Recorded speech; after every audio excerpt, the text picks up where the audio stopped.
Hey everyone, Tony D with some odds and ends as the year sort of wraps up. First off, thank you all for tuning into my channel and my various political stuff and my screenwriting stuff and video game stuff. Lots of video game stuff. Lots of video game comments, thank you for that. And lots of Yang Gang comments I need to briefly address. Doggy, I'm making video. It's a bad time to be barking. Come here. No one's there. I offered Joan a seat in the video, and this is what she does to me. Joan, leave that alone. That's not for you. Okay. Anyhow, Yang Gang, thanks for tuning in. Thanks for being mostly civil. Your comments are not, awful. I don't agree with anything you're saying. I don't think Andrew Yang's going to be president, and I think UBI is a dumb idea. It's stupid. When you give everybody $1,000, when you give everybody something, it ceased to have value. If everybody, got a vacuum cleaner, the government issued everyone a vacuum cleaner for their house so their rugs would be nice and clean because that was some reason, and they all became standard in everybody's house, nobody would buy vacuum cleaners anymore because they'd have one, and it would make vacuum cleaners of no value. They wouldn't be worth anything because everybody would have one and you wouldn't have to go out and buy one. So it's the same thing with $1,000. Once you give everybody $1,000, the $1,000 basically turns into a penny. Okay? It turns into a penny. It just rises all. It just makes all the other prices go up until the point of which $1,000 here's. I dropped $1,000 on the floor. I didn't even bend over to pick it up. That's what $1,000 would be. So that's not the answer. And if you want to give money back to people, the easiest thing to do would be to eliminate income tax, because income tax taxes people who are productive. And you should join us, Yang Gangers, and join us in the libertarian movement to eliminate income tax. Now, you can't just pull the plug on income tax. You'd have to ease off all these government programs, and it's all very complicated, and some people are dependent upon it, but the overall goal would be to shrink government and be able to pay for it with very low amount of money, so you could institute some sort of consumption tax, which isn't, Yang wants to do a consumption tax. That's not a horrible idea. What would likely happen if he became president and could somehow get some of this stuff passed, a consumption tax would pass, and Congress would just greedily start spending that money too. It's very difficult to end a government program once it starts. It's nearly impossible. I mean, we have government programs that just keep running and running and running. They give out subsidies, they give out money. Nobody wants to stop the gravy train. If you have a government program, let's say your job is to eliminate a particular kind of mosquito in your state's swamps in Florida, right? And you're in charge of that, and they create a special task force back in the 50s, and over the years you've tried all sorts of pesticides, and then that had problems, and so you got more people and more scientists, and then eventually one day the scientists come up with a perfect plan, and they neuter the mosquitoes and the entire population dies out, and they're gone. You think that government program is over. No.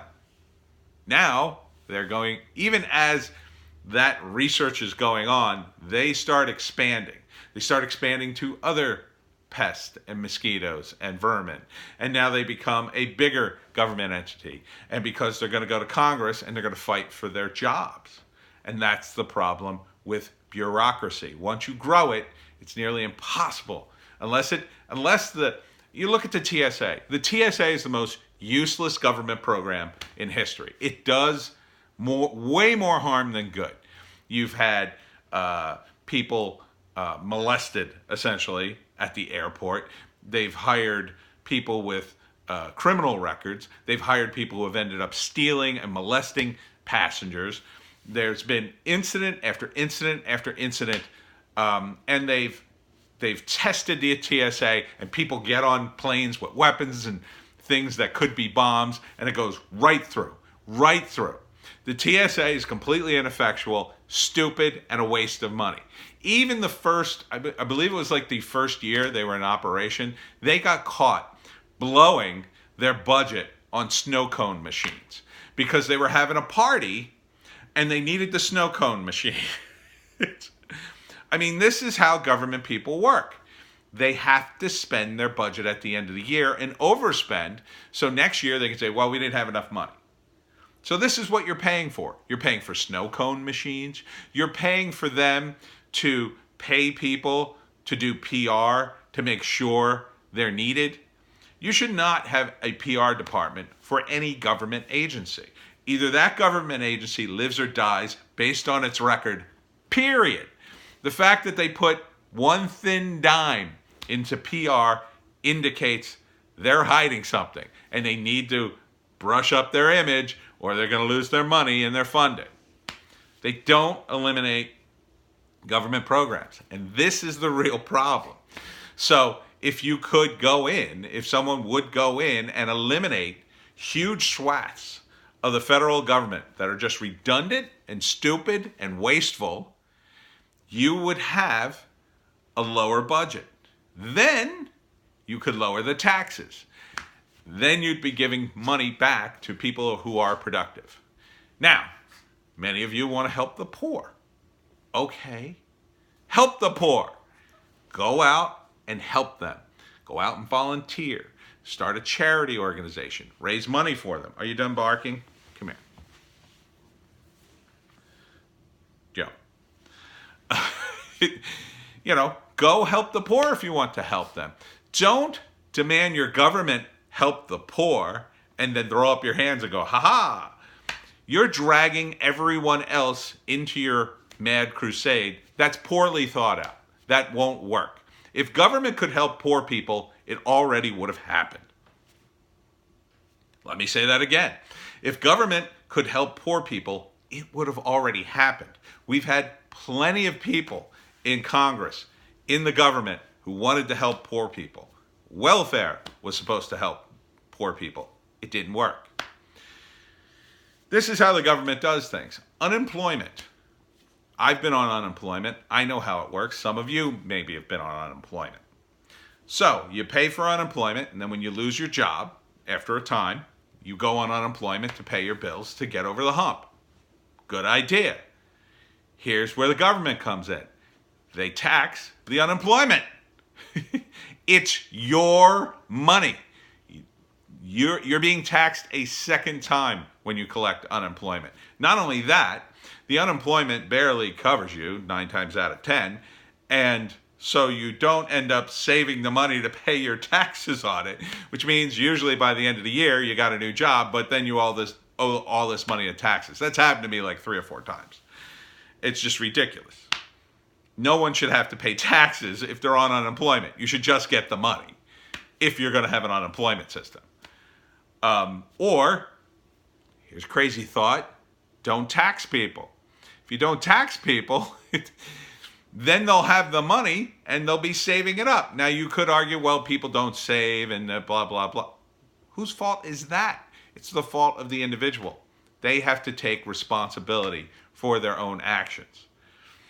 So, if we don't tax people, they'll have more money. And they'll have more time. They'll have time to do charity. They'll have more money to donate to charity. You have to understand something. There's a line. And above the line are people surviving. And below the line are people whose lives collapse because they don't have enough money. Okay? I've been on that line. Now, fortunately, I have a support structure that bails me out. Thank you, support structure.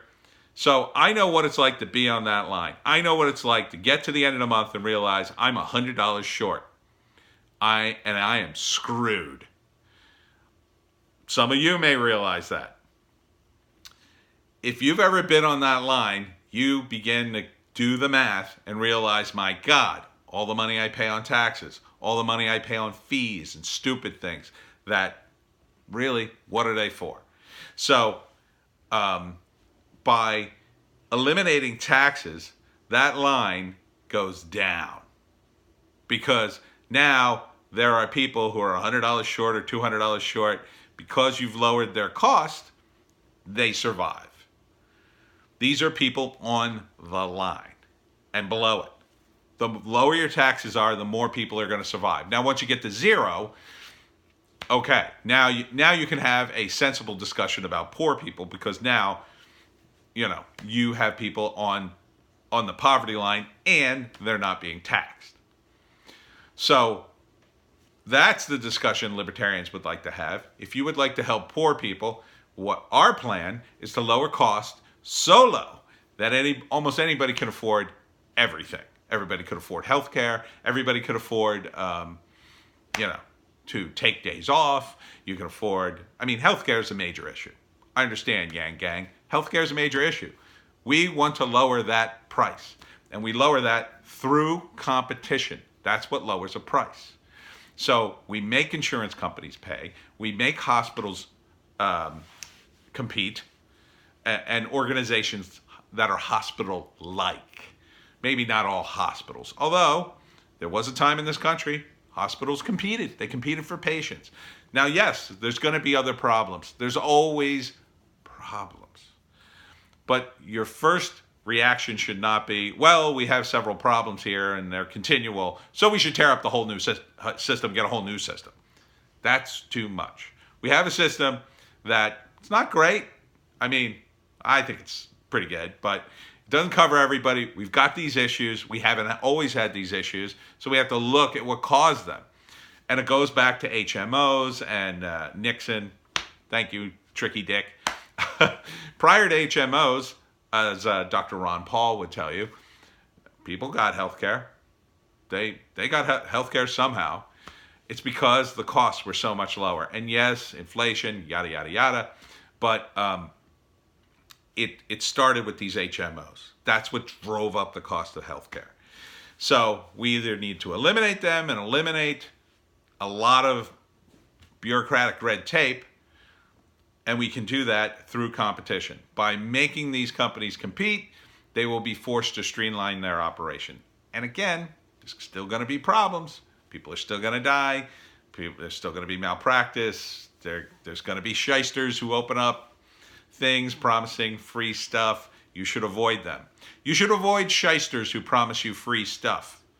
You should avoid shysters who promise you free stuff, Yang Gang.